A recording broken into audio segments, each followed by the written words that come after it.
Hello. Happy Wednesday. It is that time of the week. Your ABC 10 sports team joining you, Lina Washington, Sean Cunningham.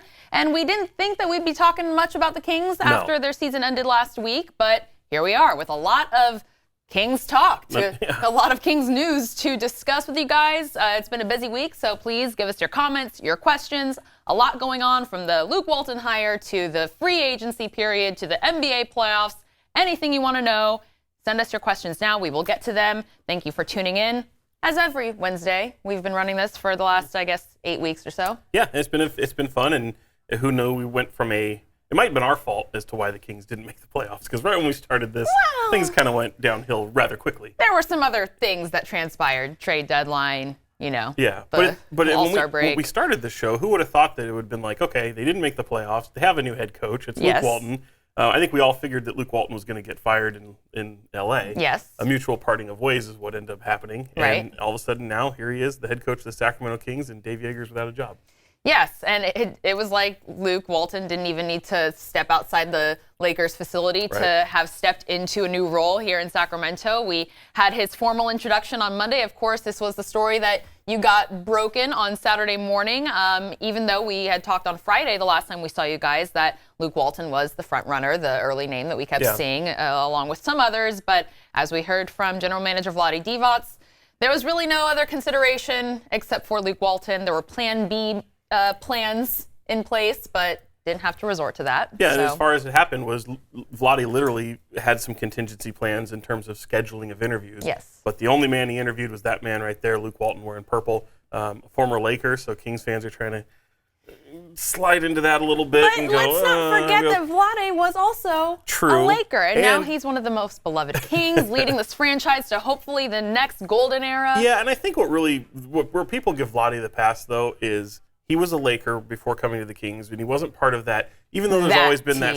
Sacramento has this, it's more a one-sided rivalry towards Sacramento. The Kings have always had this Laker rivalry, but at least, Vlade wasn't part of the 01-02, that whole Shaq Kobe era. He was on the right side of history there. But Luke Walton absolutely was. Won a championship with him. But I'd say the only thing that happened with Vlade is, of course, he went back and retired eventually with the Lakers, but that was more ceremonial.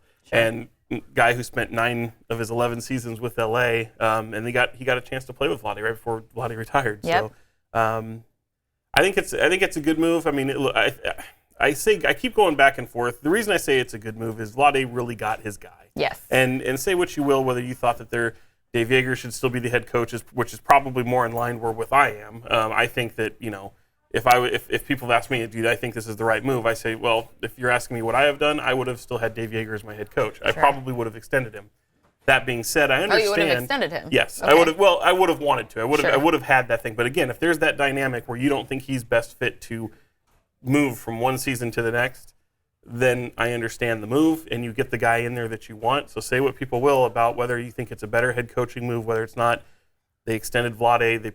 The organization put full faith in Vlade, and Vlade's got to get his guy. Well, he got his guy, and it's a guy that he, as we heard from his own mouth, he wanted before he took this job, or after he took this job about 3 years ago. Of course, Dave Yeager came in. Dave Yeager and Luke Walton, similar records in L.A. and Sacramento, respectively.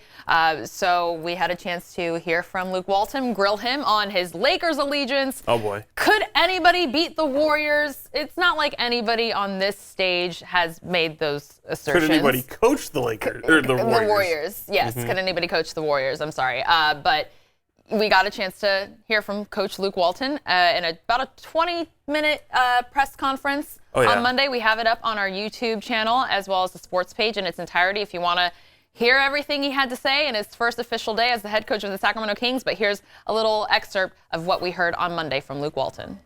Of course, you know this fan base very well, so how do you kind of put aside your Lakers allegiance to win over this Kings fan base? For me, it's easy, and I always love the Lakers and have a place in my heart for them. I've had a lot of history with them, but my job is to coach the Sacramento Kings, and I'm thrilled to have this opportunity, and everything I have, all my energy and efforts are going to go into this, and I look forward to getting to work and meet some of this Sacramento fan base. I'm so excited. Yeah, Luke was my one of the candidates before. After I took the job 3-4 years ago. Right. But obviously he wasn't available, and somehow it worked very well for both sides. And Kuhn was meant to be after 3 years, not 3 years ago. Did you have any intention or desire to even consider or seriously consider other coaches, or Luke was the target that you had been waiting for? Well, Luke was my number one choice. Mm-hmm. If he wasn't available there, I already had plans to, and I actually reached out to some of the agents just to make sure that we set the meetings. Mm-hmm. But when Luke was available on Friday, he came here to Sacramento, we talked, and was nothing to wait for. We hear people who go, we could have coached the Warriors to 50 wins and into the playoffs with that kind of talent. How do you look at that? I would love to watch them go in there and coach that group. I won a championship with that group, and I love them. But I'd love to see some people walk in there and try to do that. What Steve did was absolutely incredible. And when I went up there with Steve to Golden State and got out there on the court mixing it up with the players, and I found that same passion, I knew this was where I wanted to do. So Luke Walton making a second NBA head coaching stop in Sacramento after leaving the Lakers, coaching the Warriors, and he had a little bit more to say about what people would say if what he would want to say to people. Can I credit him for not smacking me upside the head? Well, we certainly deserved it, but yeah, you got to give credit where credit's due. I like the answer because regardless of what's set up here, it's a widely popular belief. Absolutely. That literally any coach worth their salt could step in there and manage those guys, and I think the timing of it, the reason that clip kind of went all over the place, is because of not only what he said, but incidentally what happened the next night in Oakland. Yes, where there was true. A blown lead by the Warriors after DeMarcus gets hurt, and it's just things just unravel at the seams, and the Clippers kind of steal home court in that series. But that's a really brilliant precursor to what happened, yes. and for managing those personalities and all those all-stars, and Steve Kerr's done a miraculous job of kind of stepping out of the way and managing them, but at the same time, it takes a coach to really recognize not only how special that the team is, but getting them and from one step to another, and not have that mundane kind of just the boredom of the season take place. And there's a lot of boredom that can come with success. And I know that kind of people, what do you mean? It's like, it's true. Look at them. This is a team that had to spice things up by adding DeMarcus Cousins, the team that was already the best in the league, adds a player like that and ends up going into the playoffs for the first time. We see what happens there. You got to have the right recipe. You got to stay out of the way, and they've done a good job of that. And Steve Kerr, when he went through those back ailments, Luke Walton was able to do that. Right the ship, kind of keep things afloat, and he only lost like 3 games, I think, during that stretch. I think he was like 39-4 or something like that over that stretch, and that was their, of course, incredible season that they were championship season. Behind his eyes, he was cursing me out. You could see it. He absolutely was cursing me out. You could see it a little bit, but that's a good way to come in and meet your local media that you're going to be talking to. Good first impression. And of course, I went to Arizona State. Luke is one of the most famous Arizona basketball players, so I had to let him know. We have our differences there, but we're going to see how Luke Walton can take this team to the next level. Of course, when the Kings win, it makes our job a lot easier. Sure does. So his success is our success, and we are looking forward to see what Luke Walton can do. Let us know, though. Our question for you guys is, do you like the hire? Actually, a lot of people on our Facebook page did not like the hire, and they were very vocal about it. There are some comments, if you want to go through it, that people were surprised that Vlade would give him the chance. They're still upset about the fact that he played and got a check from the Lakers, that he coached the Lakers, that his dad is associated with the Lakers, anything. It's never for a worthwhile reason. Like, he didn't do anything with the Lakers. He couldn't lead them. He's a nice enough guy, but he was a Laker. Yeah, he was a Laker. He didn't lead them to a winning record. Neither did Dave Yeager here in Sacramento. But Luke Walton did lead the Lakers to a winning record. Therefore, no, it's never that. It's you were a Laker. Right. He wore that gold jersey, and dead to me. Right. Yes. No, and he's part of that. He wasn't part of Showtime Laker. He was part of Kobe Shaq Laker. Yes. And that does not resonate well with fans. And think of it too. You also have Shaq, who's a minority owner of the Kings, so you've already had to kind of stomach that. Some purple and gold bloodlines here in Sacramento, whether you like it or not. You got to acknowledge it. And let's not forget, too, there's always some of the Warriors that comes from that ownership group. That he's brought Mike Malone over. Sure. Certain other guys. Harrison Barnes is now on this team. So Luke said that he has also coached in the past. So already that connection. It's just the NBA, and that's how things work in the NBA. And hey, I get it. I'm a San Francisco Giants fan. I despise the Dodgers with all my being.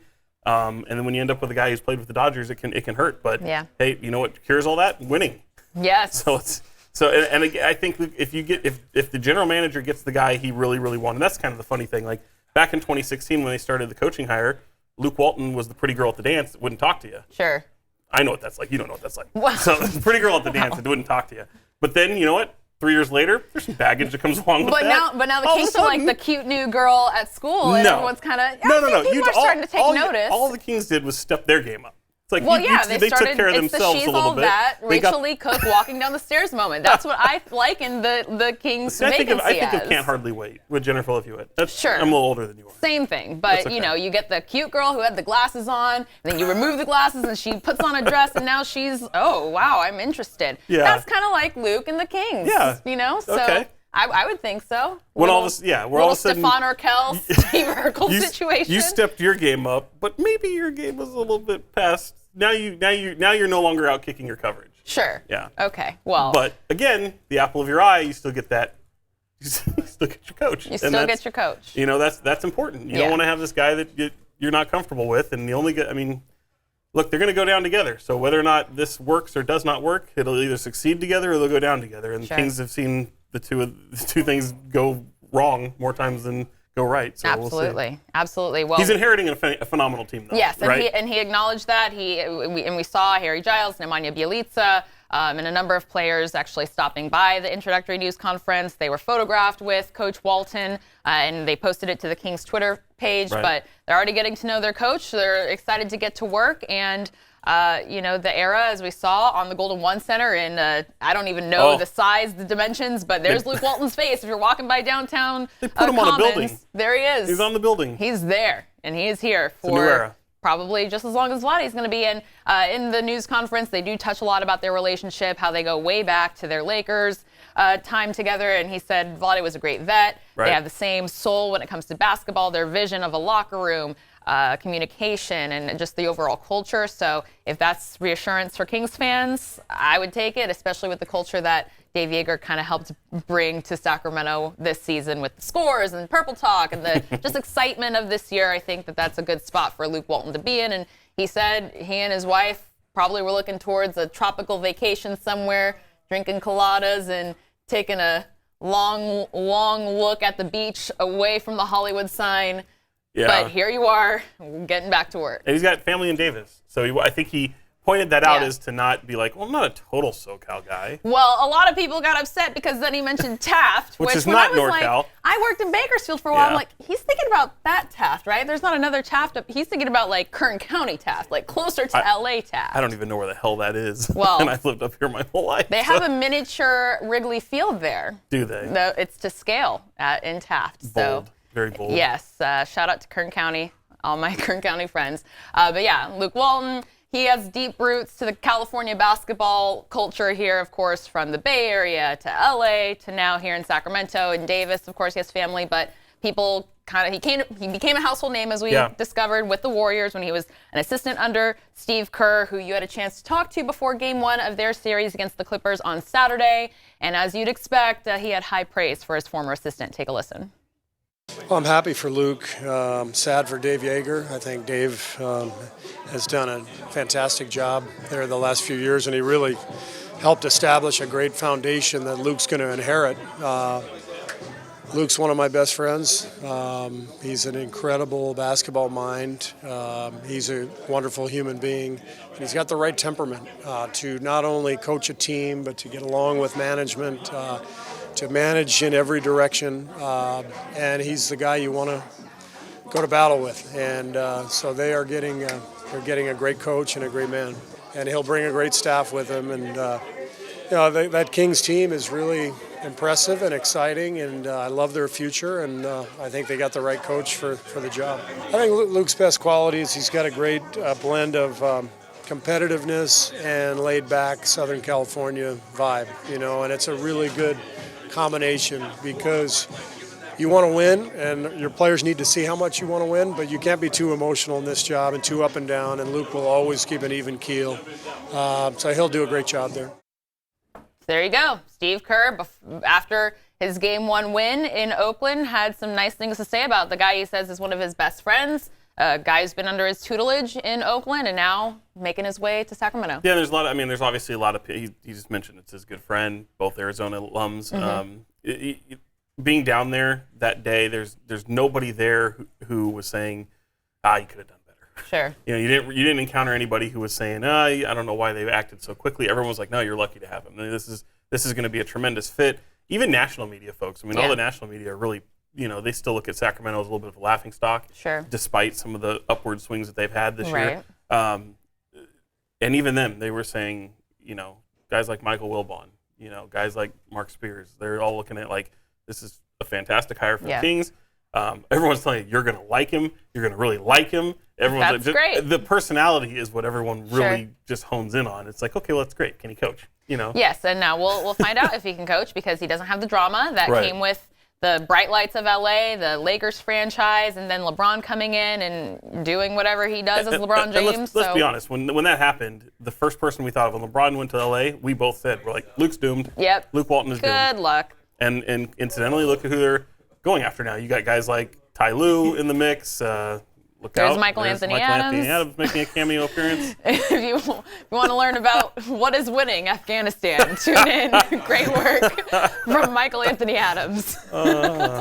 He almost went to the NBA Finals a couple of years ago, though. He almost was our basketball guy. That would have been fun. If you want to know more about war, though, he's your guy to cover. But we're talking basketball, and Steve Kerr and Luke Walton go back. And Luke Walton seems like, again, a nice enough guy. He got, as national media has kind of acknowledged, a raw deal in LA. They want to see him get a new opportunity somewhere else, start fresh. And, whether or not he expected it to come so soon. Right. You got a job in the NBA. So. And his deal's lining up exactly with Vlade's. So, obviously, Vlade doesn't make him as much as the head coach will, but he's the next guy. And you saw how long Dave Yeager lasted, 3 years.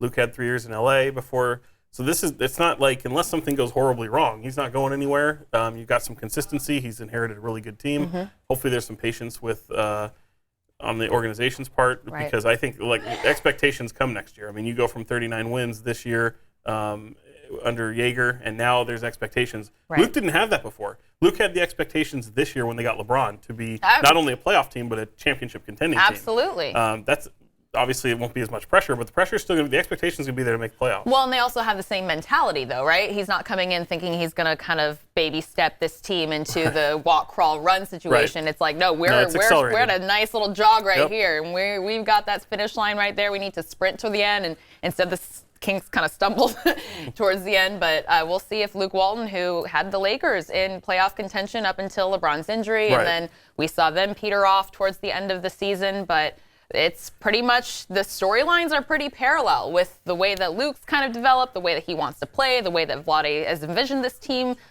developing, and the way that they have played this last season with De'Aaron Fox, and I'm sure Luke Walton is super excited to get him going up and down the field. Of course, he acknowledged defense wins championships. The Kings certainly have to improve on that, but running the floor, shooting threes, taking advantage of the talents that you have, like a Marvin Bagley, who I do have a couple questions. That's the one question we got from multiple people was, do you think with Luke Walton now in the driver's seat, people kind of know the narrative with Dave Yeager, will Marvin Bagley start now? Do we anticipate him starting in his second year? We saw him start 4 games of the 62 that he was available, performed very well, double-double, I believe, in each outing. But he was not a consistent starter. Granted, he was hurt at 2 separate times of the season, but and then they didn't play well. Second overall pick. They did not. They had losing records. At that time. But he will. He will absolutely be starting, no matter what they do with Willie. Even if they bring Willie back, not to say, you could see the two of them start together. Who knows? But Marvin Bagley's starting. He's the future of this team, and I think the reason he didn't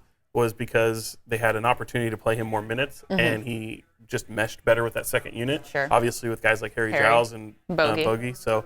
he's definitely going to start. I mean, this is going to be, let's see what the offseason shapes up and who they can get and who they kick to the curb or look to bring else or bring who another wants to talent. take their talent somewhere else.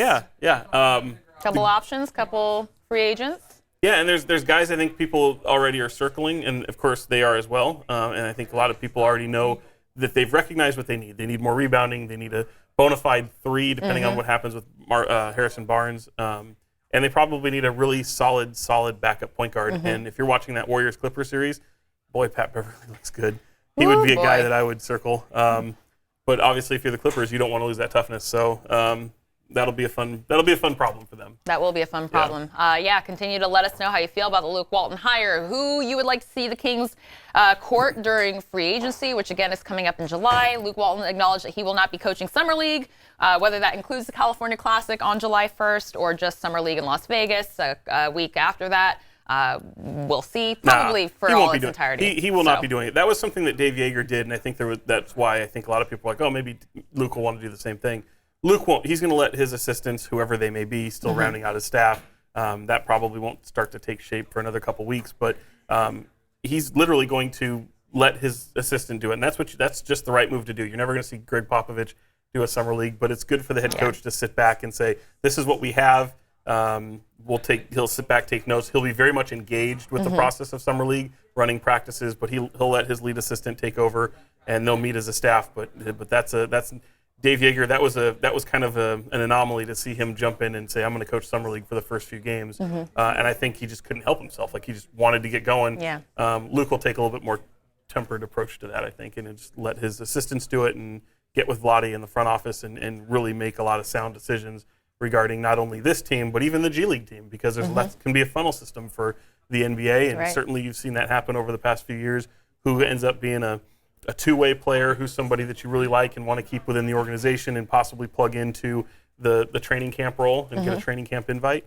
So, this should be fun to see. It'll be a fun process. The Kings don't have a first-round pick as of now, but they do have several second-rounders. And so it'll be neat to see. And I mean, look, you're going to see you're going to see Marvin Bagley and Harry Giles part of that summer league roster. Yes. Whether or not they play they won't play the full schedule, but at least here in Sacramento, you're going to see them in a game or two. Well, that's exciting. July 1st through 3rd? 3rd, yeah. 3rd, here in Sacramento. California Classic, round 2. 3 straight games. 3 straight games. Boom. 3 straight, every single day. Boom.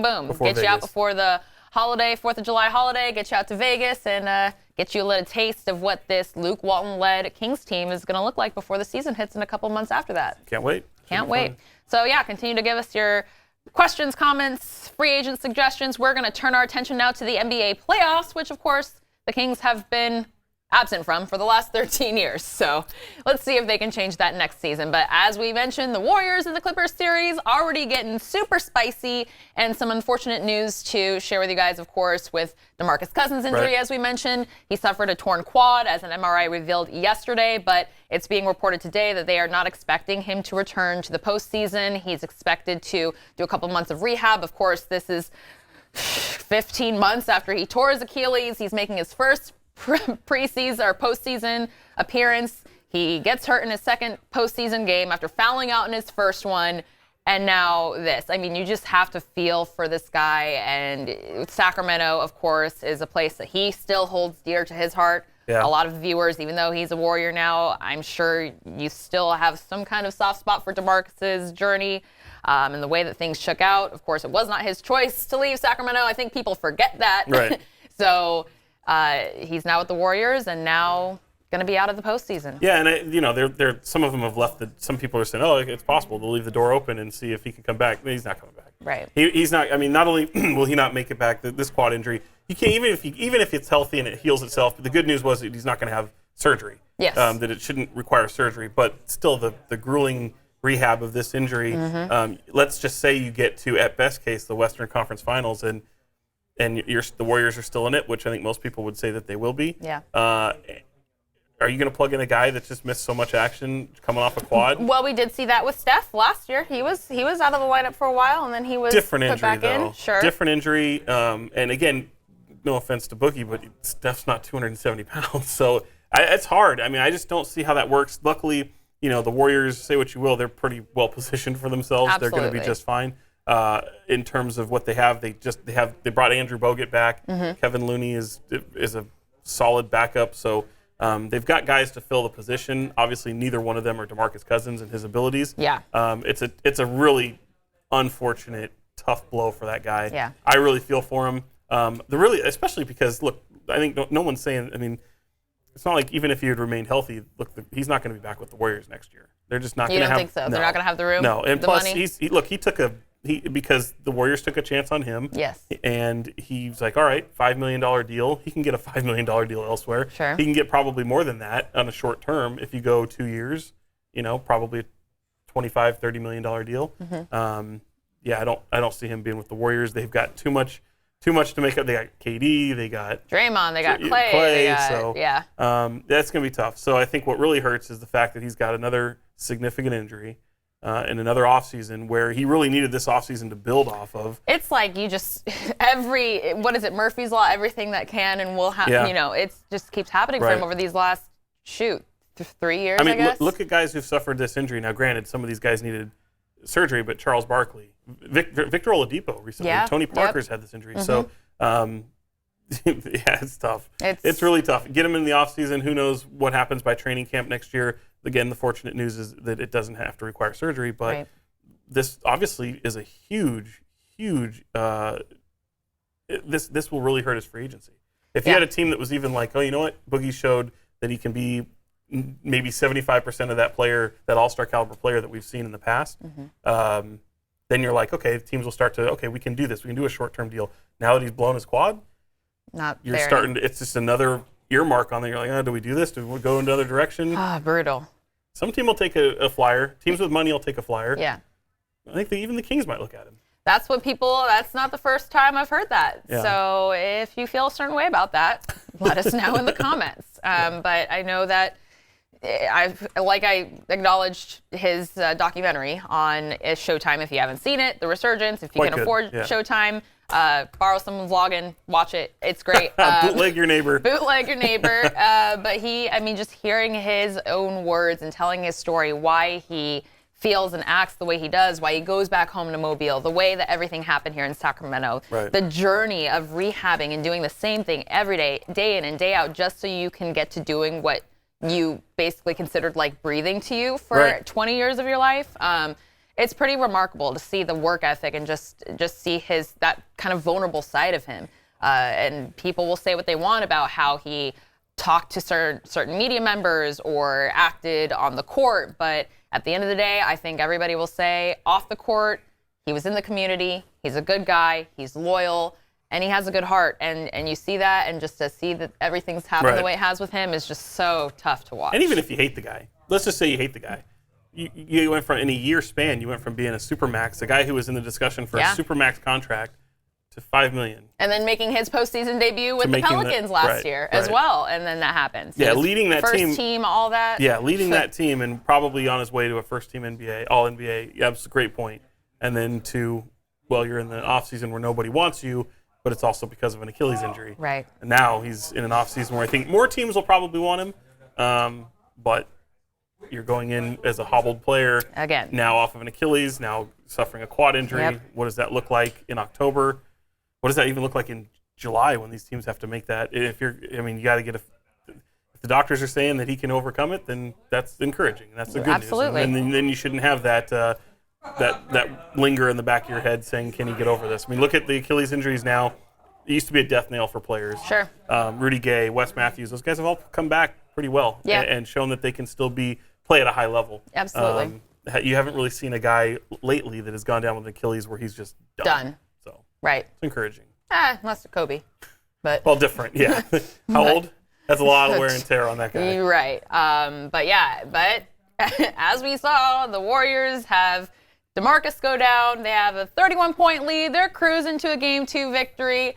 And then the Clippers and Steve Ballmer and Doc Rivers rally the troops, come back and hand the Warriors their biggest deficit, their worst loss. It was an instant classic. Yeah, an instant. If you stayed up long enough to watch that one, Patrick Beverley, Landry Shamet. I mean, they were balling, and they came away with the win in Oakland. Lou Williams. I mean, that guy's incredible. Perennial sixth man of the year. Yeah. I mean, down the stretch, he was playing out of his mind. Of course, Montrezl Harrell, he's been a problem for every Pacific, every Western Conference team, it seems like. But the Clippers stole a game in Oakland. We'll see. And let's acknowledge 3-1, 31, blown lead. It's the biggest one in playoff history. Yeah, and so now we've got an even series heading back to LA tomorrow, and I said that dramatically changes not only just the momentum of this game, of the series with DeMarcus going down, with this loss that they just suffered, now going back to LA with the confidence that this team, with a scrappy guy like Patrick Beverley, already has, knowing that he's gotten under KD's skin. If they move him to Steph, if they have him guarding Steph, and that's going to be a problem for Steph. So does that really affect this series? I think it does. I don't know if the Clippers come out of it, but I think that it makes it a lot harder for the Warriors to come into a second-round matchup rested and feeling good about taking on the Rockets or whoever comes out of the West in the rest of the series. Well, there's no pressure. They're playing with no pressure. They just stole home court advantage over the team that really thrives on home court at Oracle. So, yeah, if you're able to steal home court advantage against that team and you steal momentum, now momentum can evaporate really quickly. What happens when, the Warriors jump out to a 12-3 run to start that game? They could steal the momentum right back. Sure. So, yeah, this series has shifted. Warriors are feeling all the pressure.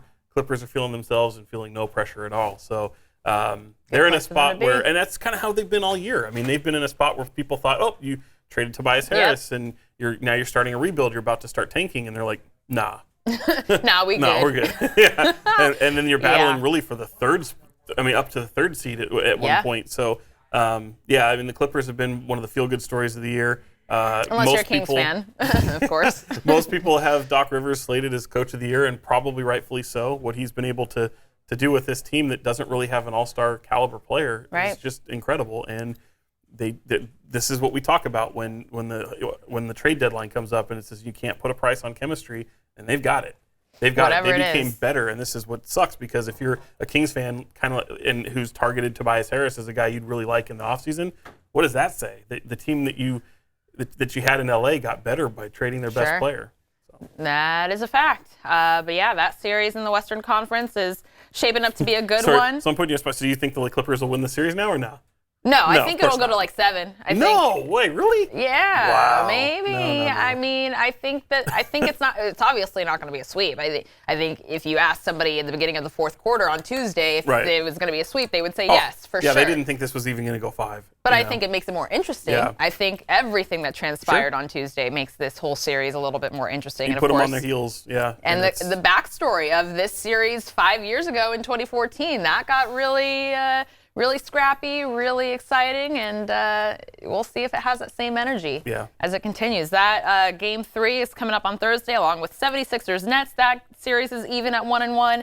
The Nuggets and Spurs is even at 1-1 again as well after last night's games. But tonight we have the Pacers and Celtics. Celtics lead 1-0 in that series. Pistons, Bucks, Jazz, and Rockets, all the home teams lead in those respective series. So our question for you guys is, I guess, who do you have in the NBA Finals at this point? It's pretty early to make that determination, but it's not early because it is the playoffs. So I'm going to say Warriors and Bucks. I think that's probably for the finals? That's probably the easiest route to go. I mean, the way that the Bucks are playing, I just don't see the Raptors with their history of postseason appearances. I'm not banking on them. Granted, I said the same thing about Virginia based on their history, and they're national champions now. So we'll see if the Raptors can make it interesting in the East. I like that. I might maybe just go to contrarian a little bit. I still think there's something to the Celtics. I don't know that they're this team that we've seen in the regular season.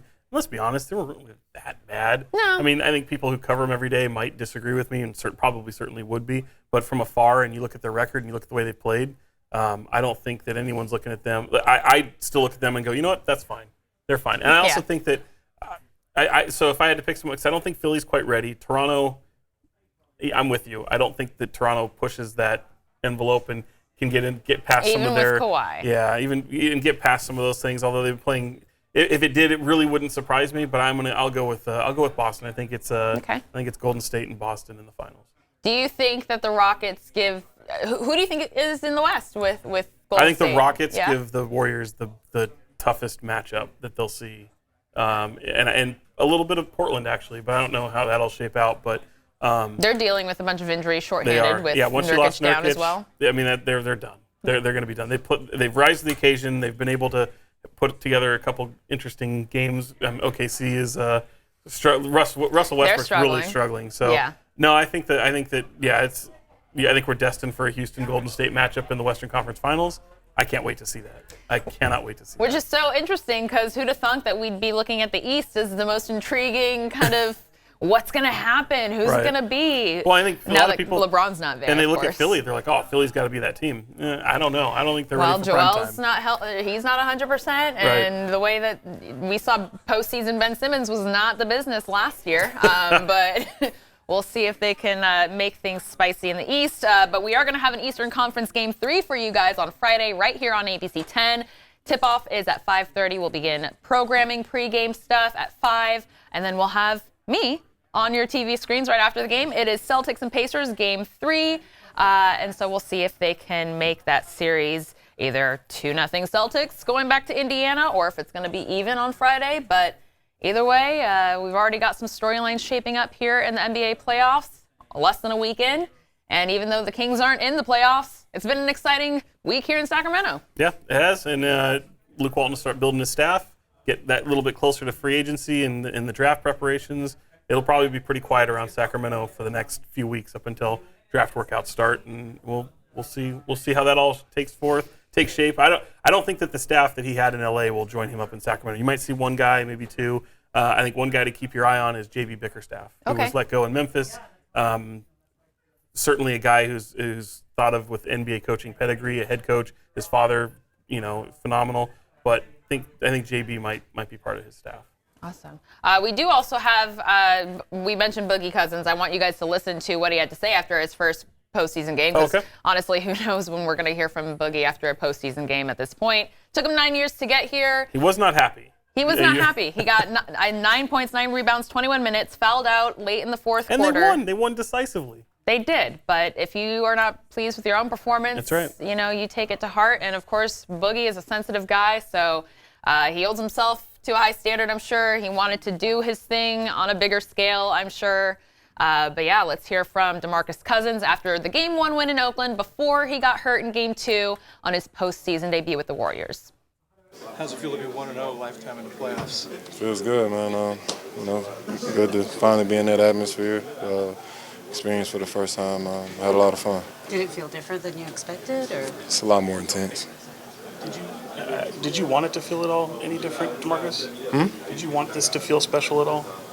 It felt special, but once the ball went up, it just felt like a regular game, just more intense. So wasn't really a lot of nerves or anything like that for me. I don't know. How do you think I don't really know what y'all looking for me to say.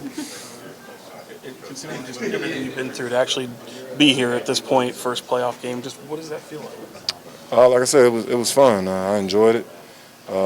Enjoyed the atmosphere. The crowd was incredible. The energy in the building was incredible. So I definitely enjoyed playing in this type of atmosphere. Like I said, it's really just a fun environment to be in. Regular season, you kind of get lost in the, I guess you could say you kind of just go through the motions sometimes throughout the season because it's so long, but this is definitely a fun time to be playing ball. Well, that was DeMarcus Cousins after the Warriors' Game 1 win in Oakland, his postseason debut after his 9-year NBA career thus far. Can you just speak to the energy, I guess, what it was like in there? Oh, man. What it was like seeing him? Yeah, the Oracle is the closest thing to what Sleep Train Arco Arena was in the playoffs here in Sacramento. There's just not an environment like it in the league, and people have me compare it a lot. It still doesn't touch Arco or Sleep Train or what happened in those years, but it sure comes close. And I think that's why even people who cover the Warriors want to see a Kings and Warriors playoff series at least once, because it just hasn't happened yet, because of that type of atmosphere and energy. But yeah, it was great being there. We'll continue to be there throughout the playoffs as long as the Warriors go, because it's history. It's right down the road. There's a ton of people in this area who, whether they're Kings fans, Warrior fans, or other fans, they're still keeping up with it and they're still watching it. So a lot of interesting storylines. But yeah, this is a team that's destined to do something really, really special, and it's kind of a dynasty. I mean, it is. It is in the NBA at this point. Yeah, it's. I think that it's always fun being there. Even if you're just a casual NBA fan and you don't have any rooting interest in the Warriors, I'd recommend going. Yeah. Especially because this is the final year at Oracle before they hop over the bay and go to Chase Center, which. We'll see if they're playing there in October. You're gonna have to take out a second loan on your house to go to those games. Yeah. So.